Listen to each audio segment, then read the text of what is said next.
In today's video, I'll teach you how to check YouTube watch history on PC.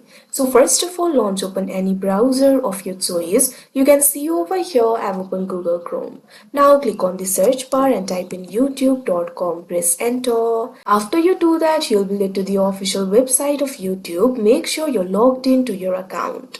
Over here, if you look at left, you'll be able to find various options. If you do not see the options over here, make sure to click on the three lines that you can see at the top left corner of your screen. Now over here, you'll be able to find this section for you. Right over here, you can find the option for history at second. What you have to do is click on it. Now after you do that, you'll be able to see your watch history over here. You can also filter your watch history according to the videos, shorts, etc. So like this, you'll be able to see your watch history. So that is how you check YouTube watch history on PC. I hope you found this video helpful. Thank you for watching.